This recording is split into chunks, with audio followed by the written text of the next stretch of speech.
¿Cómo estamos en esta noche, amados? Bendecidos, buenas noches. Hebreos capítulo 9, versos 16 en adelante.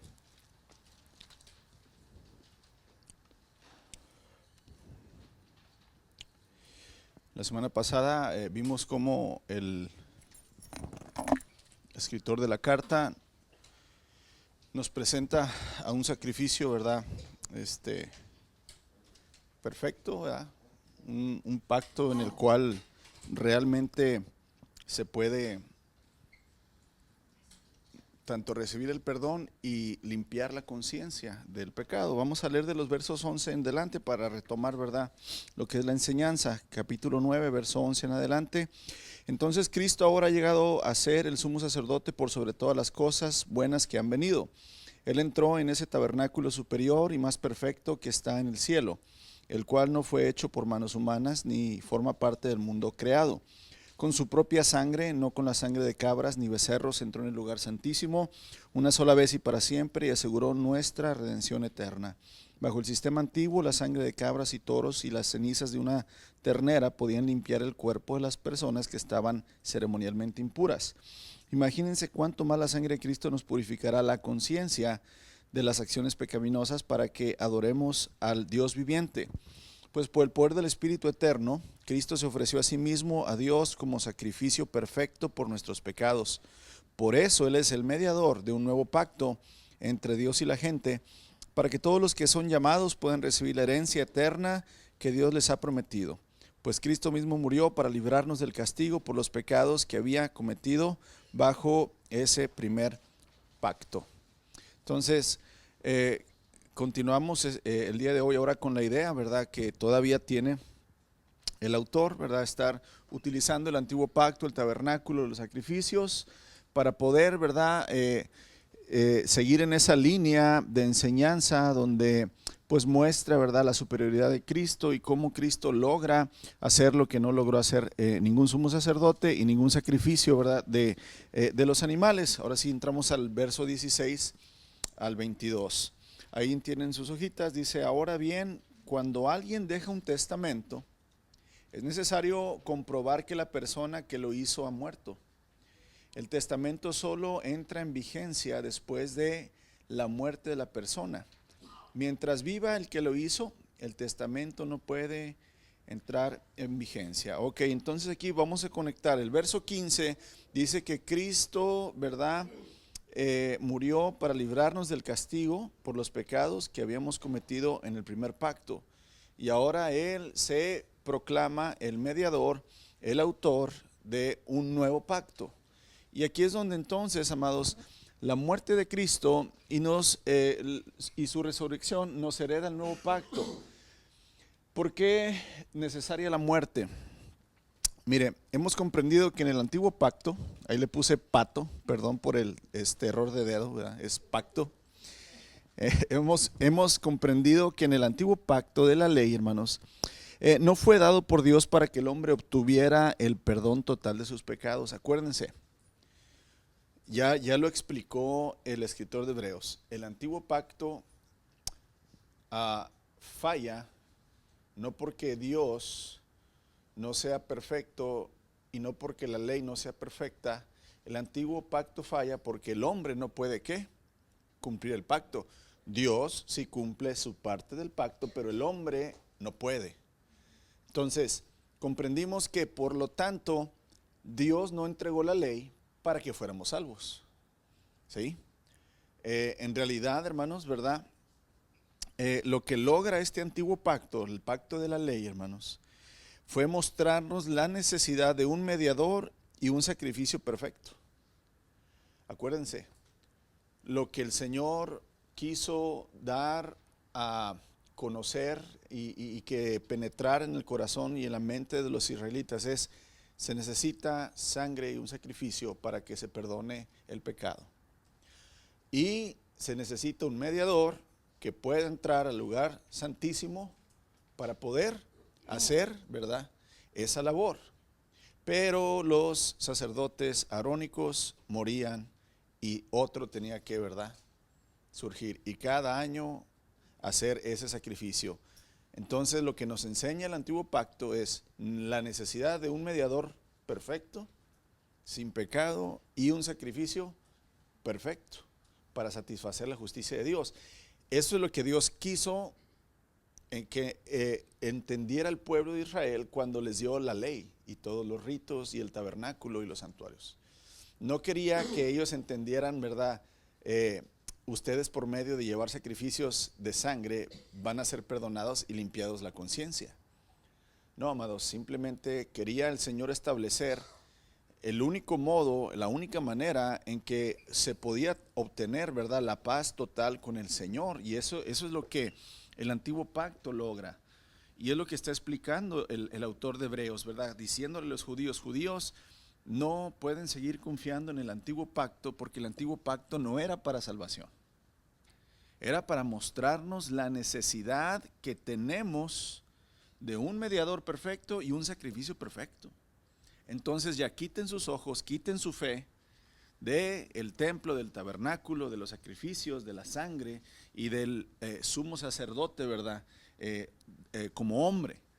Quiten la vista, y ahora el nuevo pacto en Cristo sí trae completamente la paz con el Señor, la limpieza de conciencia, ¿verdad? Y recibir lo que es el descanso, la promesa eterna. Entonces, amados, lo que logra este pacto fue mostrarnos la necesidad de un mediador y un sacrificio perfecto que pudiera complacer por completo la justicia del Padre Celestial. Por lo tanto, era necesario ponerle fin al antiguo pacto y ofrecer uno nuevo en el cual podemos recibir la bendición que no logramos recibir en el primero. Entonces, si el primer pacto, hermanos, no logra cumplir con el objetivo de perdonar y limpiar completamente nuestros pecados, ¿para qué tiene que estar vigente si no está cumpliendo la función que el hombre necesita, ser rescatado? ¿Qué hace el Señor? Lo vuelve obsoleto. Vuelvo a repetir, no es que no sea bueno el pacto, nosotros no podemos cumplirlo. Nuestra parte, acuérdense que cuando, y ahorita vamos a ver un poco eso, cuando Moisés le dice al pueblo de Israel frente al Sinaí, el Señor quiere este de ustedes, el Señor exige este de ustedes, que ustedes sigan sus leyes, sus decretos, sus ordenanzas al pie de la letra. Ustedes se comprometen a hacerlo, y Israel dijo, ¿qué? Sí, nos comprometemos. Y si lo hacen, entonces Él va a ser, ¿verdad?, su protector, Él será su Dios, Él los proveerá, Él siempre estará con ustedes. Y Dios cumplió su parte, pero el pueblo de Israel no la cumplió. Israel quebró el antiguo pacto. Y no porque no fuera perfecto, era perfecto. Nosotros éramos los que no podíamos cumplirlo. ¿Por qué el antiguo pacto sí era perfecto para un hombre perfecto? Porque Jesucristo sí pudo cumplir el antiguo pacto. Entonces por eso el pacto es perfecto, pero nosotros no pudimos. Entonces el Señor, por amor a nosotros, cambia el testamento, cambia un nuevo pacto, ¿verdad? Entonces aquí prácticamente es necesario que el antiguo pacto tenga fin para ofrecer uno nuevo, para recibir lo que no pudimos recibir con el primer pacto, hermanos. Pero para que eso suceda, nos explica, ¿verdad?, en estos versos el autor de la carta, que es necesario que el dueño del convenio, del testamento, del pacto muera. Por eso dice el verso 16 que acabamos de leer. Ahora bien, cuando alguien deja un testamento es necesario comprobar que la persona ha muerto. Tiene que estar muerta. ¿Para qué? Para que pueda entrar en vigor, ¿verdad?, ese testamento. Entonces, es de entenderse la necesidad de la muerte del dueño, hermanos, porque si no es así, las personas a las que se les está dando el legado del testamento no tienen derecho alguno sobre dicho convenio hasta que el testador muera. Y por eso es necesario que el testador muera para que sea llevado a cabo su voluntad en el testamento. Mientras esté vivo el testador, el testamento no puede entrar en vigor. Y lo explica porque entonces aquí puede entrar, ¿verdad?, y tenían la duda los judíos acerca de Cristo, es decir, pero ¿por qué el Padre permitió que su Hijo muriera de una manera terrible? Porque si era el Hijo de Dios, el Mesías, el ungido, el escogido, no debía de morir, era Dios. Y acuérdense que ellos mismos, cuando veían a Cristo en la cruz, le decían, ese es el castigo por tus pecados, por blasfemar y por decir que eras el Hijo de Dios. Ellos pensaban que Él no era. Entonces, aquí quiere explicar, ¿verdad?, el autor de Hebreos, necesaria era la muerte para que se pudiera cumplir ahora, ¿verdad? Un nuevo convenio, un nuevo testamento, un nuevo pacto. Hay que recalcar, hermanos, que Jesús no solo es el testador, o sea, el que deja el testamento, sino también es el ejecutor del testamento. ¿Qué quiere decir esto, hermanos? Jesús, Cristo, el ungido, ¿verdad? El Mesías, es el testador. ¿Qué es el testador? El que deja la herencia para ser recibida. Ese es el testador. Pero al mismo tiempo, Jesús es el ejecutor. En su muerte deja el testamento, pero en su resurrección Él se convierte en el ejecutor. ¿Qué es el ejecutor? Quien se encarga de que se lleve a cabo el deseo del testador. Es el abogado, ¿verdad?, que llega, que junta a los familiares y él es el que tiene en sus manos el testamento y les dice: fulanito, ¿verdad?, aquí a ti te dejó tal, tal y tal y tal, y a ti, Panchito, te dejó tal, tal y tal y tal, aquí está, te hago la entrega de las cosas. Ese es el ejecutor, ¿verdad?, aquel que se está encargando de hacer la voluntad del testador. Entonces Cristo se convierte tanto en el testador como en el ejecutor. Porque si el Señor nada más hubiera muerto, hermanos, ¿quién iba a mediar? ¿Quién iba a ser el abogado que nos iba a dar la herencia de la vida eterna? Si Cristo no hubiera resucitado, no hubiera habido un mediador, un abogado, un ejecutor que nos diera ese pacto, ese testamento, esa herencia. Entonces, prácticamente, hermanos, él cuando muere, ¿verdad?, él toma la posición de testador, pero en su resurrección él se convierte en el ejecutor de su testamento. Tómese la figura de ejecutor como el abogado que se encarga de que el testamento dejado por la persona que murió se lleve a cabo. Entonces, esta es la enseñanza que el escritor de Hebreos quiere empezar, ¿verdad?, a poner en la mente de los judíos. Digo, para nosotros tal vez suena un poco más sencillo porque conocemos más la historia, ¿verdad?, en el Nuevo Testamento, pero acuérdense que aquí está tratando el escritor de Hebreos de quitar una manera de pensar que ya lleva 1000 años, hermanos, con el sistema y el pacto antiguo, y presentar el nuevo pacto. Acuérdense que es más difícil tumbar una casa y reconstruirla que construir una nueva. ¿Sí? Y aquí es lo que está sucediendo. Él primero tiene que quitar de la mente toda la religión, hermanos, todos los ritos, todas las ceremonias, todos los sacrificios, los cuales se llevaban a cabo, y decir: ahora el nuevo pacto consiste en esto, ya no en lo antiguo. Entonces, por eso se toma él tanto tiempo y por eso siempre agarra ilustración, el antiguo pacto, el tabernáculo, el sacerdocio y los profetas, para poder explicarse él de una manera, ¿verdad?, que entiendan por completo los judíos y quede entonces en su mente. Ahora, es por ello necesaria la muerte y la resurrección del mediador del pacto para que tuviera efecto en los que lo reciben. Al cumplir el plan divino de paz, el mediador celestial ha cumplido todas las demandas de justicia divina, y al resucitar tiene en su poder el dar su herencia a aquellos que cumplan con las estipulaciones que él ordena en su testamento para que los beneficiarios la reciban. ¿Cuál es, vamos a llamar así, la herencia que nos deja el Señor Jesús? Pues el perdón de pecados, la vida eterna y el lugar de descanso, que es el cielo. Para poder recibir eso es necesario entonces, pues, que el testador muera y el ejecutor nos entregue la herencia. Y eso es, verdad, lo que el nuevo pacto en Cristo viene a darnos y a ofrecernos. El antiguo pacto ofrecía sacrificios continuos con un sumo sacerdote que nada más una vez al año podía entrar, y que después que él moría se tenía que escoger otro más, y el otro año otro sacrificio, y dice que podía limpiarnos, ¿verdad?, por fuera, pero no podía limpiar nuestra ¿qué? Conciencia. Mas ahora en este nuevo pacto, con este sumo sacerdote que es y entró una sola vez y para siempre al lugar santísimo y quitó el velo, ahora podemos nosotros entrar en ese nuevo pacto, y con un solo sacrificio que es el de Cristo podemos ahora recibir esta herencia que no pudimos recibir con el primer pacto, hermanos.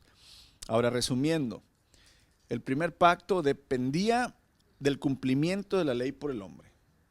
Tú cumples con la ley y el Señor dice: yo cumplo con mi pacto, porque ese fue el trato, el convenio. Mientras que tú seas fiel a mis estatutos, a mis leyes, yo estaré ahí.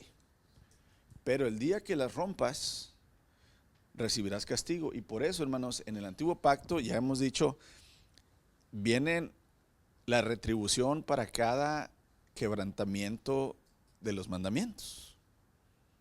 Si tú matabas, se te iba a matar a ti. Si tú robabas, depende, ¿verdad? Si ibas a recibir un castigo. Si tú tomabas una joven que era virgen, ¿verdad? Y abusabas de ella, había un castigo que pagar. Si había pleitos, ¿verdad? Entre personas y se lastimaban, había, ¿verdad?, que traer algunos sacrificios. O sea, cada cosa que se rompía en la ley tenía un castigo. Tenía, ¿verdad?, Dios demandaba algo. Y entonces, aquí entendemos que si cumplíamos con la ley, entonces estábamos bajo el pacto. Pero ¿qué pasaba si rompíamos la ley?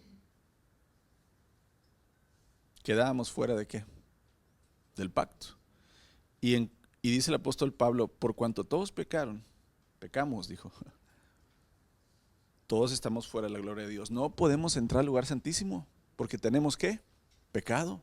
¿Y cuál era la condición para que el sumo sacerdote pudiera entrar al lugar santísimo una vez?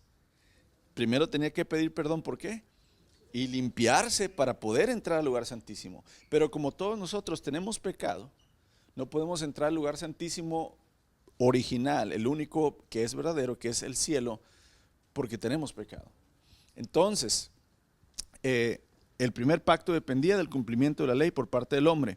En cuanto se quebrantaba la ley, el pacto quedaba sin efecto. No se cumple. Recordemos que para el autor, hermanos, de Hebreos, prácticamente la religión quiere decir acceso a Dios. O sea, el antiguo pacto era: tú haces estas cosas y puedes tener comunión con Dios. Prácticamente la religión, cumplir con sacramentos, cumplir con sacrificios, cumplir con leyes, cumplir con demandas. Pero Dios no quiere religión, Dios quiere fe. ¿Sí? Ahora, por consiguiente, el significado básico en el nuevo pacto, hermanos, que ha establecido Jesús, es que el hombre puede tener acceso a Dios, o para decirlo de otra manera, puede vivir en relación con Dios. Antes no.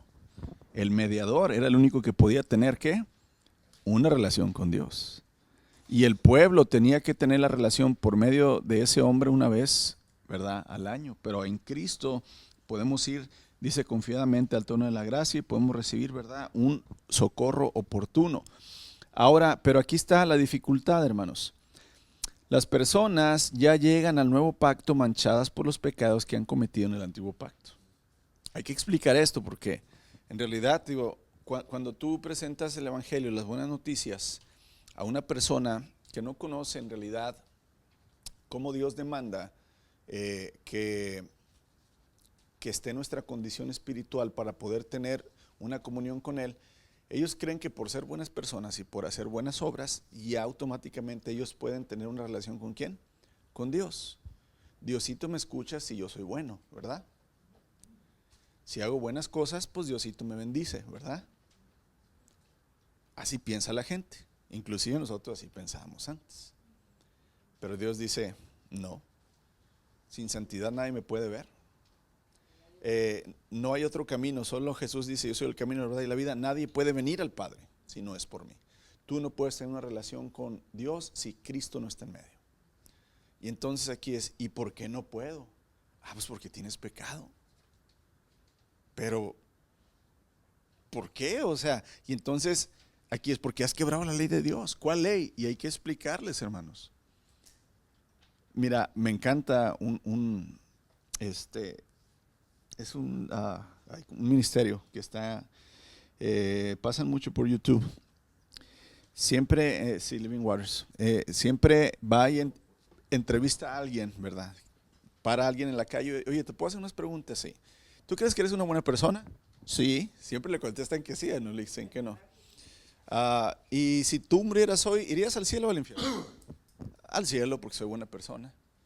Ok, bueno. Dios dice y empieza a decir, mira, tú, a ver, aquí levantemos la mano, hermanos. ¿Alguna vez has tomado algo que no es tuyo? Levante la mano. Ok. ¿Alguna vez has dicho una mentira aunque sea buena? Ok. ¿Alguna vez has codiciado o envidiado lo que alguien más tiene? Ok. Ahí ya van 3 mandamientos que hemos roto. Y, y dice, ¿alguna vez has usado el nombre de Dios en vano? O sea, ¿has jurado o has prometido algo en el nombre de Dios, pero no lo has cumplido? Ahí van 4 mandamientos. Entonces ya él le dice, ok, delante de Dios tú eres un mentiroso, codicioso, ladrón y blasfemo. Dice, no puedes entrar con Dios, eres una mala persona delante de los ojos de Dios. Y ya la gente se queda como que, ah, carambas, yo pensaba que era qué, que era bueno. Y ese es el hecho, hermanos, que la gente necesita entender que no somos buenos. Somos malos delante de los ojos de Dios. Y tenemos pecado y no podemos ir a Él. Y es lo que nos enseña el antiguo pacto. Ahora, las personas, hermanos, llegan ya al nuevo pacto, o sea, llegan con Cristo manchados por los pecados que han cometido en el primer pacto, o sea, que violamos la ley, en el cual el sistema de sacrificios era impotente para limpiar. Los sacrificios que se hicieron por 1000 años, hermanos, no fueron capaces de limpiar, ¿verdad?, los pecados. Ahora, el autor de Hebreos tiene una verdad reveladora y dice que el sacrificio de Cristo es válido desde el pasado y para la eternidad. Aquí es donde a la gente le decimos, mira, Dios demandaba, y ahorita vamos a ver eso, derramamiento de sangre para que haya perdón de pecados. Pero como los animales, ¿verdad?, no tenían el poder de limpiar los pecados pasados ni los futuros, pues entonces no fue válido los sacrificios de esos animales. Pero Cristo, que es el Cordero de Dios, que quita el pecado del mundo, porque es un Cordero eterno, su sangre puede quitar los pecados de tu pasado y limpiar también los pecados de tu y futuro. ¿Sí? Porque al final de cuentas la pregunta es, ¿por cuáles pecados murió Cristo? ¿Por tus pecados pasados? ¿Por tus pecados presentes?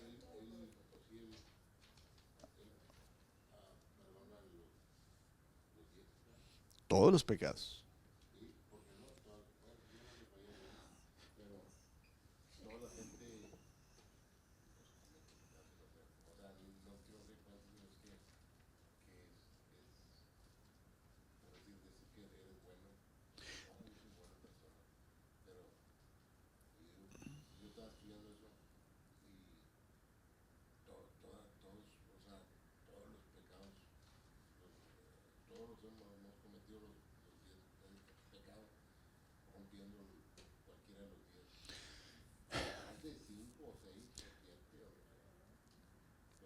Si fuiste católico, fuiste idólatra.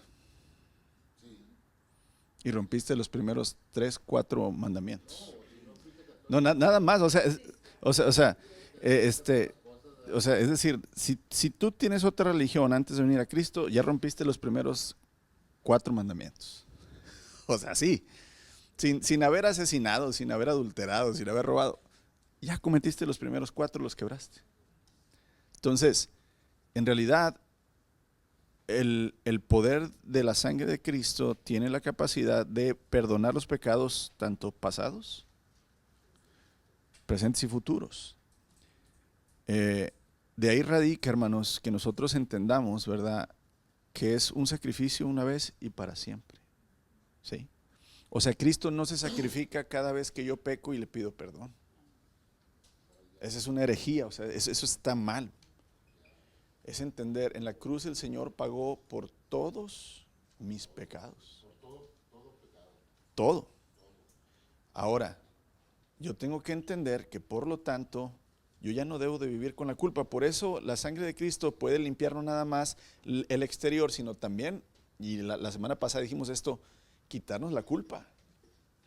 ¿Por qué? Porque en realidad Él ha perdonado todos nuestros pecados. Por lo tanto, yo debo entender, ya no debo de vivir pecando. ¿Por qué? Porque ya fui perdonado. Ya no tengo que seguir viviendo con esa culpa y con ese pensar de decir, no, es que no tengo perdón de Dios. Hay mucha gente que así vive.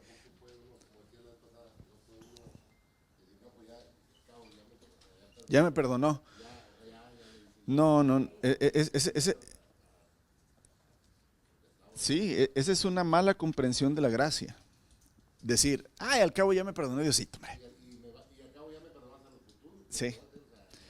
No, en realidad, este, vimos que el sacrificio por la expiación, dice, era hecho por los pecados que se cometieron sin querer. ¿Se acuerdan?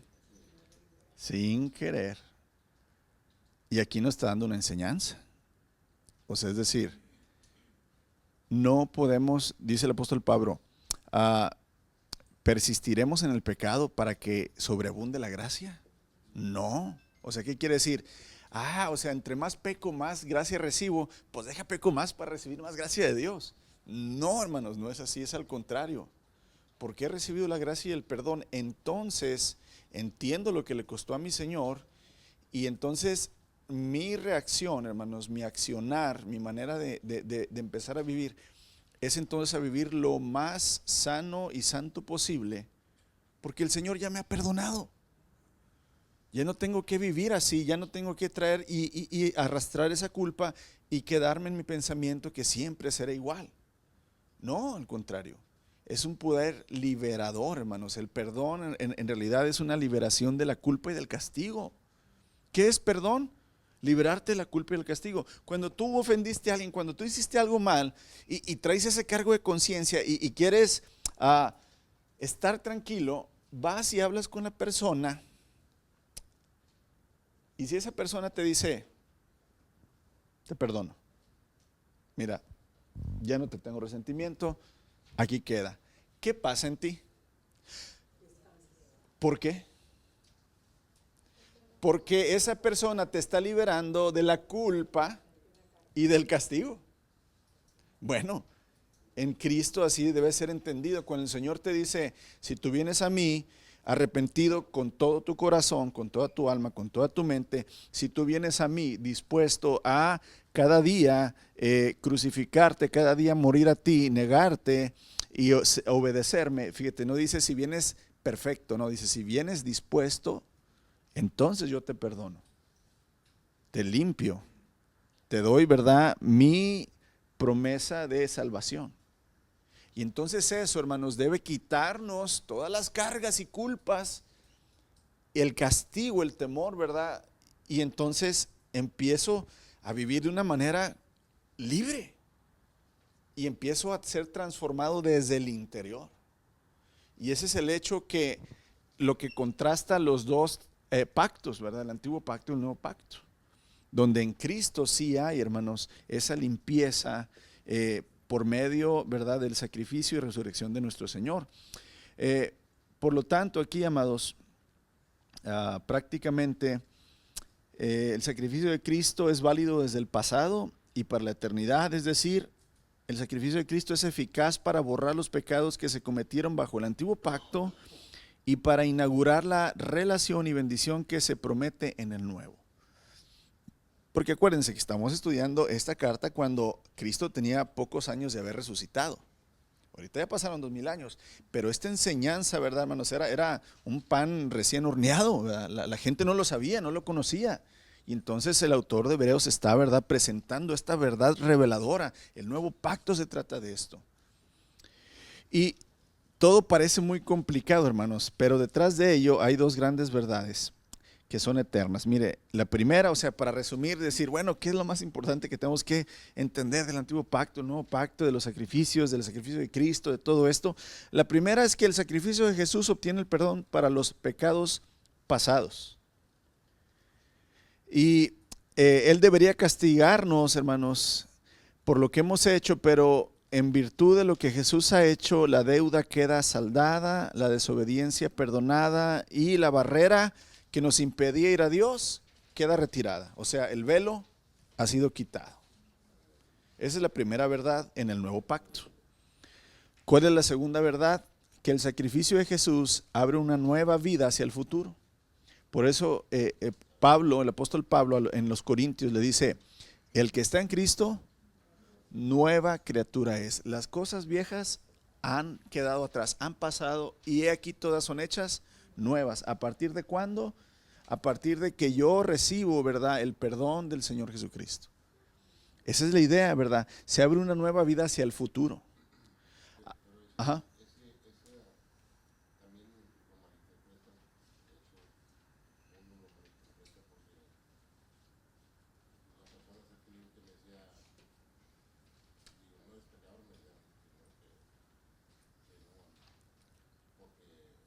Porque ya soy nuevo.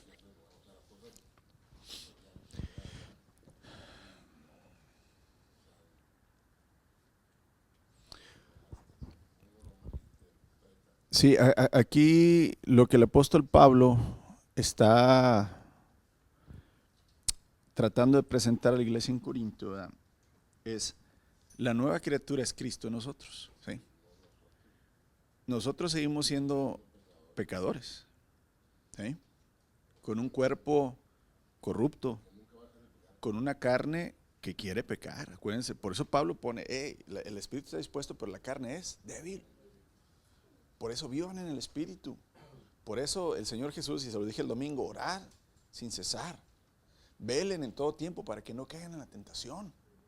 O sea, ¿por qué? Pues si ya somos nuevos, no deberíamos batallar ya con el pecado, ¿no? No, es que la nueva criatura que está en ti es Cristo.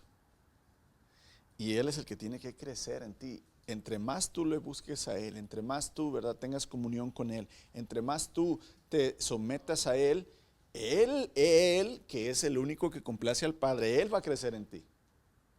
Él va a estar, ¿verdad?, dominándote con su manera de pensar, con sus emociones, con su manera de servir a los demás, de amar. Él va a dominar en ti por medio de su espíritu. Pero si tú no tienes comunión con Él y no le buscas, ¿quién va a dominar en ti? Tu carne. Entonces la nueva criatura es Cristo en ti.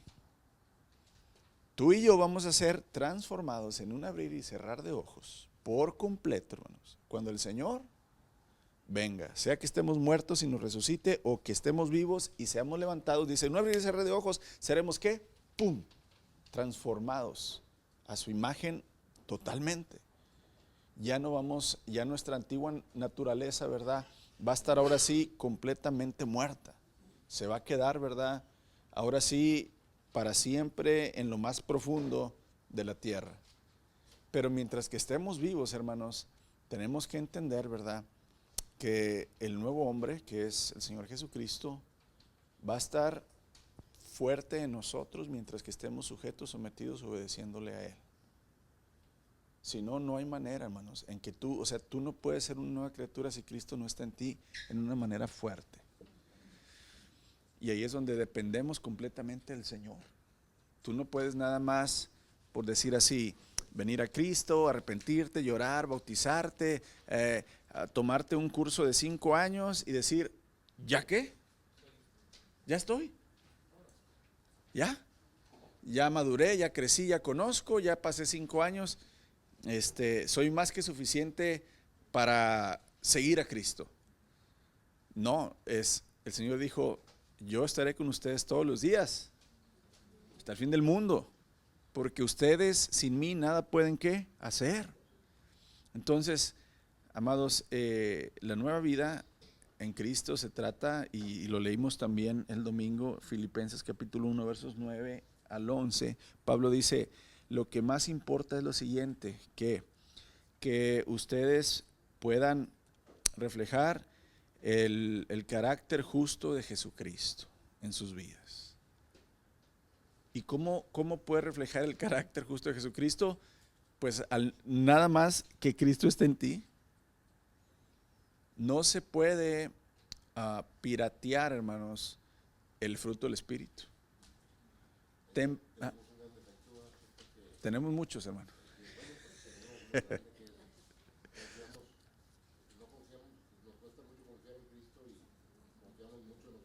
Claro.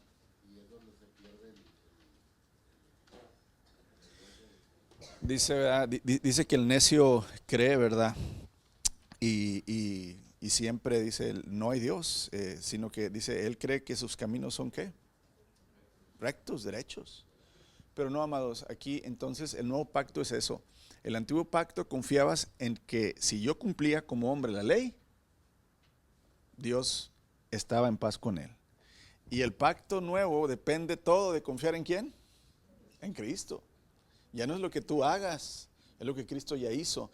Y como tú te mantengas en fe, hermanos, en comunión con el Señor. Claro, y yo siempre les he dicho, hermanos, tú no puedes tomar nada más 1 o 2 versos y hacer una doctrina de ello. Es por fe, tú vas a vivir obrando, haciendo todas las cosas que Dios te pide. No para ganarte la salvación, sino para que tú compruebes que realmente estás en la salvación. O sea, es decir, no nada más porque yo por fe crea que Jesús es mi Salvador, ya es mi Salvador. No, la manera de comprobarlo, dice el apóstol Pablo, es viviendo en la piedad. Vamos a ver más adelante eso en los domingos. ¿Qué es la piedad? La piedad, hermanos, es la manera en que Cristo nos amó y se sacrificó por nosotros. Si tú vas a vivir piadosamente como Jesucristo, esa va a ser la evidencia, hermanos, de la salvación. No viviendo en pecado diciendo salvo siempre salvo, sino realmente entendiendo que si yo me mantengo en una comunión con el Hijo todos los días buscándole, Él, ¿verdad?, me asegura mi perdón, me quita mis cargas, me quita, hermanos, el castigo, ¿verdad? Me hace la nueva criatura que es Él en mí y me deja ver lo que antes no podía ver en la carne, lo puedo ahora ver en el Espíritu, puedo entender, puedo realmente yo mismo comprobar que yo no soy así. Yo estoy seguro que Cristo está en mí porque yo no soy así. Yo no hago estas cosas. Es Cristo quien las hace en mí. Y ya no confío yo. Dice el apóstol Pablo, y me encanta ese verso, hermanos, Gálatas 2:20. Con Cristo estoy juntamente crucificado. Ya no vivo yo, mas Cristo vive en mí. Y todo lo que vivo en este cuerpo, o sea, en mi carne, lo que hoy vivo yo, lo vivo por medio de la fe del Hijo de Dios, el cual me amó y se entregó, ¿verdad?, por mí. Entonces ahí está el entendimiento, hermanos. Es decir, en ese nuevo pacto, Jesús me dice, yo quiero que tú mueras. Yo quiero que dejes de pensar como tú piensas. Yo quiero que dejes de actuar como tú actúas. Yo quiero que dejes de hacer como tú haces. Y déjame a mí vivir por ti. Tú crucifícate cada día, toma tu cruz y niégate. Y haz lo que yo te digo. Haciendo eso, Cristo empieza a formarse en mí. Pablo le dice a los Gálatas, ¿verdad? Oh Gálatas, ¿verdad? ¿Cómo sufro dolores de parto, como de parto, ¿verdad? Hasta que Cristo sea formado en cada uno de ustedes. Y la manera, hermanos, es el entendimiento, ¿verdad? De decir, en el sacrificio de Jesús se abre una nueva vida, una comunión al Padre que antes no podíamos tener. El Dios al que nuestro pecado había convertido en extranjero, en enemigo, hermanos, ahora es nuestro amigo. Por medio del sacrificio de Cristo, ahora es nuestro Padre, ahora podemos clamar, o sea, decirle, Abba, Padre. Ya no es nada más un juez que me ejecuta porque estoy violando su ley, sino que ahora es un juez que tiene misericordia por medio del mediador Jesucristo. Y ahora me perdona y me bendice a pesar que no merezco, ¿verdad?, que yo he quebrado su pacto, pero por medio del nuevo que hizo Cristo, ahora por gracia recibo, ¿verdad?, la herencia que no merezco. Entonces, gracias a su obra, hermanos, de Cristo, la carga del pasado se nos ha quitado de encima y ahora podemos vivir en comunión con Él. Gloria a Dios por ello, amados. Ahora, aquí entramos a un aspecto muy importante. Versos 18 al 22, ahí en Hebreos 9, ¿verdad? Continuamos con la lectura. Sigue el escritor, dice, por eso aún el primer pacto fue puesto en vigencia con la sangre de un animal, pues después de que Moisés había leído cada uno de los mandamientos de Dios a todo el pueblo, tomó la sangre de los becerros y las cabras, junto con agua, y roció tanto en el libro de la ley de Dios como a todo el pueblo con ramas de hisopo y lana de color escarlata. O sea, acuérdense, la firma de un pacto, hermanos, y sobre todo la firma del pacto de Dios con los hombres tiene que conllevar sangre, porque siempre hay pecado de por medio. Entonces, aquí cuando tú vas a Éxodo 24, cuando ya Dios le dio los mandamientos a Moisés, Moisés trae los mandatos delante del pueblo, se los lee, les dice las condiciones del pacto, el pueblo acepta, entonces sacrifican, ¿verdad?, en el altar becerros y corderos. Me imagino yo que en tazones se les echaba agua a la sangre, y entonces como con unas ramas de algodón ¿verdad?, se ponía, y entonces Moisés, ¿qué hacía? Aventaba, hermanos, sangre y agua para que cayera en las personas, para que esa fuera la manera en que la firma de Dios, ¿verdad?, caía sobre ellos, para que entonces entraran en la vigencia del pacto. Esa es la idea que se está tomando, ¿verdad?, que está tratando de poner en la mente el escritor de Hebreos. Verso 20, entonces dijo Moisés, esta sangre confirma el pacto que Dios ha hecho con ustedes. De la misma manera roció con la sangre el tabernáculo y todo lo que se usaba para adorar a Dios. De hecho, según la ley de Moisés, casi todo se purificaba con sangre, porque sin derramamiento de sangre no hay perdón. Entonces, hermanos, cuando Dios instituye el primer pacto, se encuentra registrado en Éxodo 24, si usted lo quiere leer esta semana, ¿verdad?, ahí en su casa. Moisés lee la ley al pueblo de Dios, presenta los holocaustos, ¿verdad?, las ofrendas de comunión con Dios, rocía la sangre de becerro sobre el altar, sobre el pueblo, sobre las leyes, ¿verdad?, sobre las tablas de la ley, y dijo, esta es la sangre del pacto que el Señor ha hecho con ustedes, no ustedes con Dios, sino Él con ustedes. ¿Te fijas? Siempre los pactos vienen de arriba hacia abajo. Tú nunca creas cuando un falso profeta dice, haz un pacto con Dios. Eso no existe. Solo Dios hace los pactos con los hombres. El escritor de Hebreos observa que este primer pacto fue sellado con sangre, hermanos. Él nota además la relación que hay entre el primer pacto y el segundo. Cristo derramó también su sangre y selló así este nuevo pacto con su sangre. Su muerte hizo que el nuevo pacto tuviera validez y eficacia. Vemos en el Nuevo Testamento inmediatamente la semejanza entre las palabras de Moisés, que nos dice aquí el escritor de Hebreos, y el Señor. Fíjese, mire, Moisés dice estas palabras, esta es la sangre del pacto, ¿verdad?, que el Señor ha hecho con ustedes según todas estas palabras. Cuando Jesús está con sus discípulos en la última cena, dice, porque esto es la sangre del nuevo pacto. ¿Se fijan que es la misma frase? Moisés dice, esta es la sangre del pacto que Dios hace con ustedes. Ahora Jesús, que es Dios, dice, esta es la sangre del nuevo pacto que por muchos es derramada. La conexión entre las palabras que Moisés dijo cuando se instituyó, se hizo el primer pacto, hermanos, y las palabras de Jesús dichas cuando inició la celebración de la Santa Cena es evidente, es la misma. Él está diciendo, estoy confirmando el pacto por medio de sangre. No hay nada más valioso que la sangre. Y ahorita lo vamos a ver, porque en la sangre está la vida. ¿Qué más valioso hay que la vida? La conexión entre las palabras que Moisés dijo, hermanos, cuando se instituye el primer pacto, y las palabras que Jesús dice cuando Él inicia la celebración del nuevo pacto en la Santa Cena son iguales. Vemos que la sangre es el único medio por el cual la purificación de alguien o algo, porque el tabernáculo también fue purificado por sangre, es posible según lo establecido por Dios. Vamos a ir a Levíticos y vamos a leer, hermanos, Levíticos 17, 1 al 12. Es muy interesante para que entiendas la necesidad del derramamiento de sangre, porque de repente uno dice, ay, es que Dios, ¿por qué pedía tanta sangre? Qué sangriento el Señor, ¿verdad? Hermanos, no es su gusto, es que necesitábamos nosotros los seres humanos que fuera derramada sangre para que estuviéramos en paz con Dios. Levítico 17 versos 1 al 12, dice así, entonces el Señor le dijo a Moisés, da las siguientes instrucciones a Aarón, acuérdense que Aarón era el primer gran sumo sacerdote, a sus hijos y a todo el pueblo de Israel, esto ha ordenado el Señor, si algún israelita de nacimiento sacrifica un toro, un cordero o una cabra, dentro o fuera del campamento, en vez de llevarlo a la entrada del tabernáculo, para presentarlo como una ofrenda al Señor, esa persona será tan culpable como un asesino. Acuérdense, ya les he dicho, hermanos, varias veces, todo sacrificio al Señor, desde que el tabernáculo fue dado por Dios al pueblo, se tenía que hacer por medio de los levitas en el altar del tabernáculo. Ningún sacrificio se podía hacer fuera del tabernáculo. Hay una razón.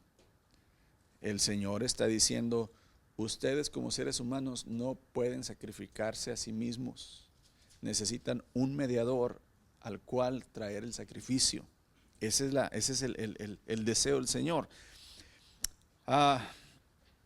Esa persona dice, esa persona será tan culpable como un asesino.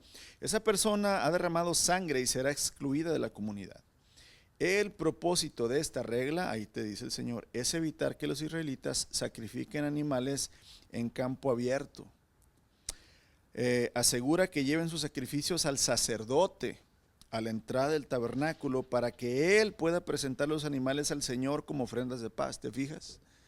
Se necesita un sacerdote en el tabernáculo para presentar esas ofrendas de paz. Tú no las puedes presentar. Tú no te puedes presentar delante de Dios y decir, yo sacrifico mi vida al Señor y aquí estoy y perdóname. No, tienes que ir al mediador para que Él sea el que derrama la sangre delante de Dios y ofrece el sacrificio. Entonces el sacerdote podrá salpicar la sangre sobre el altar del Señor a la entrada del tabernáculo y podrá quemar la grasa como un aroma agradable al Señor. El pueblo ya no debe serle infiel al Señor al ofrecer sacrificios a ídolos que tienen forma de cabra. Es una ley perpetua para el pueblo, tendrá que obedecerla de generación en generación. Dales también este mandamiento, estamos en el verso 8.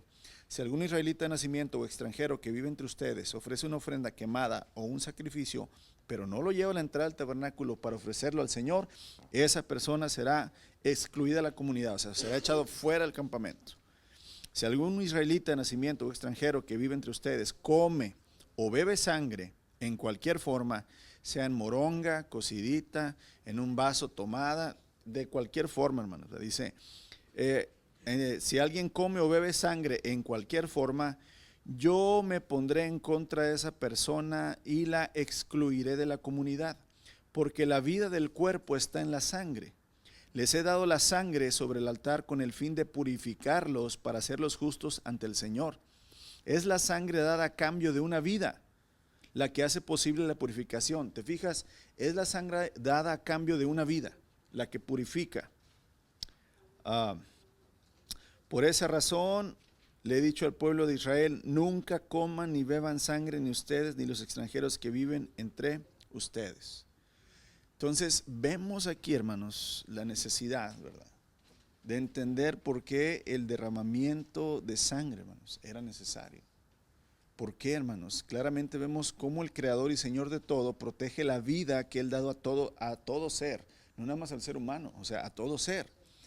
Él protege la vida dándole a la sangre el lugar de la vida, o sea, Él dice, la vida es la sangre es la vida. Con ello debemos entender cómo es que la justicia de Dios debe ser llevada a cabo para poder perdonar los pecados. Él dice, sin derramamiento de sangre no hay perdón. No hay perdón. ¿Por qué? Vemos que el apóstol Pablo dice, porque la paga del pecado, el resultado del pecado, el salario del pecado es la muerte.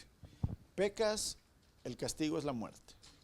Ahora, si yo pequé y quebré la ley de Dios, para que Dios pueda perdonarme, dice que tiene que haber una muerte.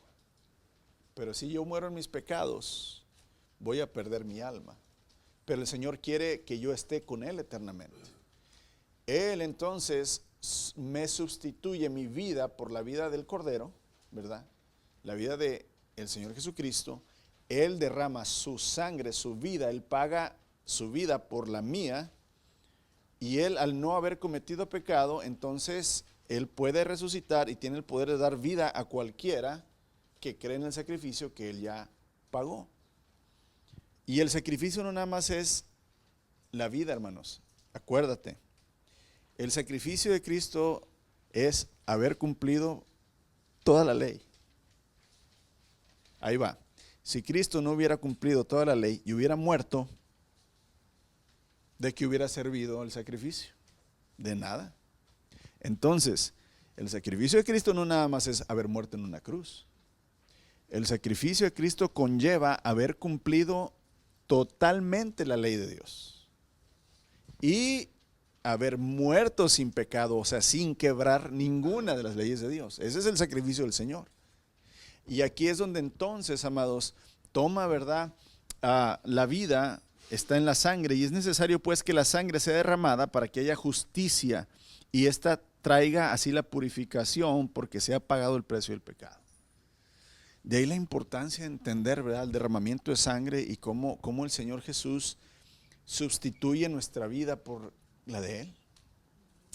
Y entonces aquí es donde yo les he dicho, no le digan a las personas que la salvación es gratis, hermanos. Es una mentira, es una herejía. La salvación no es gratis. La salvación costó la vida más preciosa de todo el universo, hermanos, la vida del Hijo de Dios. Y tampoco es gratis para ti porque tienes que sacrificar ahora tu vida por Él. ¿Sí? No para ganarla, sino para recibirla como un regalo.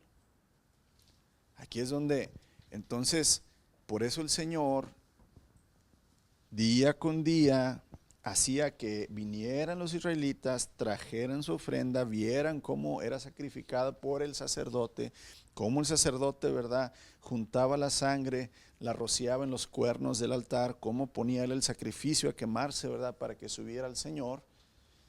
Y esto estuvo en, vamos a llamarlo, ¿verdad?, en la vista de todos los israelitas. Todos ellos entendían que sin derramamiento de sangre no había perdón de pecados.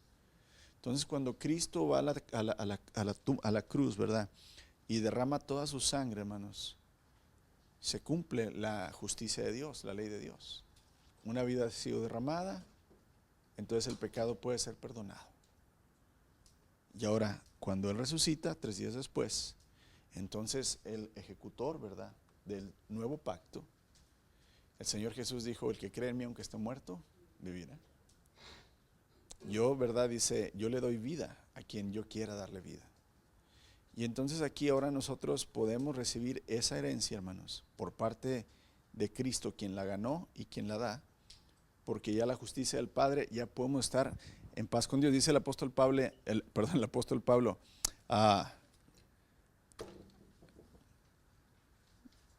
se me fue el versículo que dice, ahora tenemos paz para con Dios por medio de ¿quién? De Jesucristo. Pero ¿cómo empieza ese verso? Acuérdenme, en Romanos.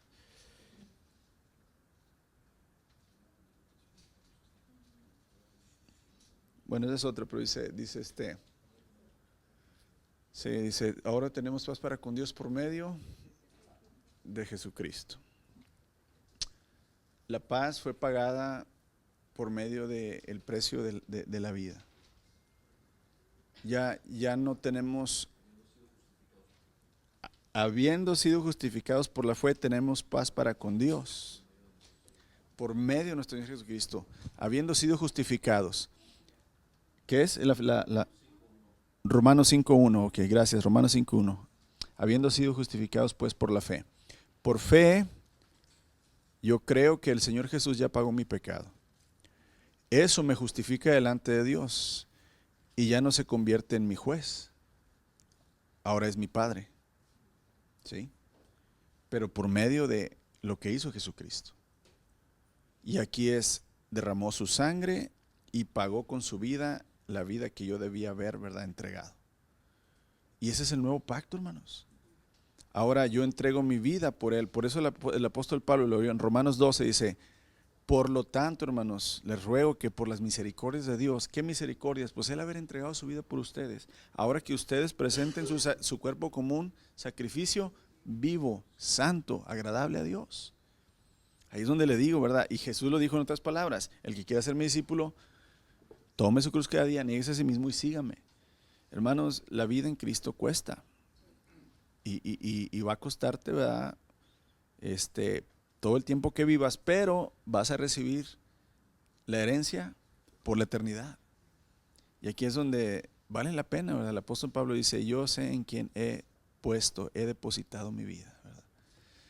Y el mediador que tenemos ahora, el gran sumo sacerdote, hermanos, no nos va a defraudar, porque vamos a continuar más adelante, donde vamos a ver que su sacrificio es válido delante de Dios. Una vez y para siempre, Él ha entrado en el lugar santísimo y ahora tenemos, ¿verdad?,